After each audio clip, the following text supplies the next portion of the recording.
So Dasara అయిపోయింది. తాగే ఉంటారే, తినే ఉంటారు. ఓ గాంధీ జయంతి కదా, తాగి ఉండరులే. బట్ నేను మిమ్మల్ని ఒక క్వశ్చన్ అడుగుదాం అనుకున్నా. లాస్ట్ ఇయర్ దసరాకి ఈ ఇయర్ దసరాకి మధ్యలో ఉన్న గ్యాప్లో వాట్ చేంజ్డ్? ఎంతమంది ఆలోచించారు? లాస్ట్ ఇయర్ దసరా అయింది, చేసుకున్నాం. ఈ ఇయర్ దసరా అయిపోయింది, చేసుకున్నాం. బట్ మధ్యలో ఏం చేంజ్ అయింది? ఏమైనా చేంజ్ ఉందా మన లైఫ్లో? ఆర్ ఎల్స్ సేమ్ లైఫా అని ఎప్పుడైనా క్వశ్చన్ వేసుకున్నారా? ఇప్పుడే కాదు, ఎప్పుడైనా. నాట్ జస్ట్ దసరా అని కాదు, ఎనీ ఫెస్టివల్. నెక్స్ట్ దీపావళి వస్తుంది, దాని తర్వాత న్యూ ఇయర్ కూడా వస్తుంది. న్యూ ఇయర్ రెజల్యూషన్స్ అని పెట్టుకుంటారు చాలామంది. ఎంతమంది ఆ రెజల్యూషన్స్ కంప్లీట్ చేసుకోగలుగుతున్నారు సీరియస్గా? సో ఇవి ఒకసారి ఆలోచించండి. మీరు ఇది ఆలోచించే గ్యాప్లో నా లైఫ్లో వచ్చిన చేంజెస్ ఏంటో నేను చెప్తాను. సో ఇవాళ అక్టోబర్ 3rd, ఇదే టైంకి లాస్ట్ ఇయర్ నేను నా కార్ డెలివరీ తీసుకోవడం కోసం ఈగర్గా వెయిట్ చేస్తున్నాను. నేను తీసుకుంది అక్టోబర్ 4th నా vehicle. Okay, so last year ఈ టైంకి నా చేతిలో కార్ లేదు. బట్ ఈ ఇయర్ నేను ఆ కార్కి పూజ కూడా చేశాను. This is changed, right? Not just car అని కాదు, there are many things. Last year I'm not a father. ఈ ఇయర్ నా చేతిలో ఒక చిన్న బుడ్డోడు ఉన్నాడు. ఉక్కు అనుకుంటా, 2 months వాడికి. This is changed. And new ఇయర్కి లాస్ట్ ఇయర్ యాక్చువల్లీ నేను ఒక రెజల్యూషన్ తీసుకున్నాను, కార్ తీసుకోవాలి అని. So I fulfilled it last year. And ఈ ఇయర్ కూడా నేను ఒక రెజల్యూషన్ తీసుకున్నాను. I need to complete my fitness certification as a personal trainer.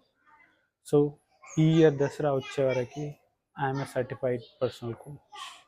This is changed. Not just that, last year ఈ టైంకి my weight was 85 change.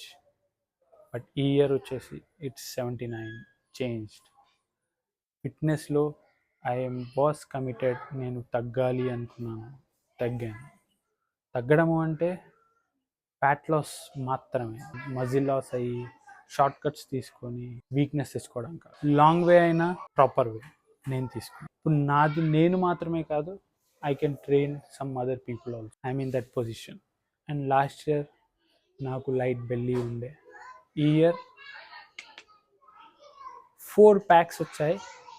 More two are on the way. And ఇంకా complete visibility లేదు, లైట్గా ఇంకా ఉంది work చేయాల్సింది. Once కంప్లీట్గా shredded అయ్యాక I will do a photoshoot. Wait and see. So ఇంకా చెప్పుకుంటూ పోతే there are so many things. నేను నమ్మేది ఏంటి అంటే, ఒక మనిషి లైఫ్ చేంజ్ అవ్వాలి అంటే ఒక్క రోజు చాలు. Not just 1 day, 1 minute, 1 second కూడా సరిపోతుంది చేంజ్ అవ్వాలి అంటే మనిషి. It can make lot of difference. So మీ లైఫ్లో ఎంతమందికి ఇటువంటి చేంజెస్ ఉన్నాయి? ఒక్కసారి మీరు క్వశ్చన్ వేసుకోండి, వాట్ చేంజ్డ్ అని చెప్పేసి. If there are changes, it can be good or bad. Mistakes are common in life. So mistakes నుంచి నేర్చుకోండి, కానీ డిప్రెషన్లోకి వెళ్ళిపోయి ఏదో పనులు చేయకండి. మిస్టేక్స్ అనేవి చాలా common. Once question your self, what changed? ఒకవేళ ఏం చేంజ్ లేదు, లాస్ట్ ఇయర్ ఎలా ఉందో ఇయర్ అలానే ఉంది అంటే, you are not taking risk. You are not taking any chances of taking risk. That is not good brother for your development. Always take a leap. It can be good or bad. మనకి రెండే ఉంటాయి, either you will succeed లేదా you will learn a lesson. Both are good. రెండు మన మంచికే. ఒకవేళ first అటెంప్ట్లోనే if you get succeeded, that is well and good. లేదు యూ ఫెయిల్డ్ అంటే it's okay, you got a lesson. నీకు తెలుస్తుంది ఎక్కడ పోయింది, what can I do better. So I hope ఈ వీడియో వల్ల మీకు ఒక ఆలోచన వచ్చింది అని అనుకుంటున్నాను. మీరు కూడా ఆలోచించండి, what change in your life అని. నేను మళ్ళీ ఇటువంటి వీడియో దీపావళి తర్వాత తీస్తాను. I hope there will be few people who can confidently say, this is what changed in my life. Thank you.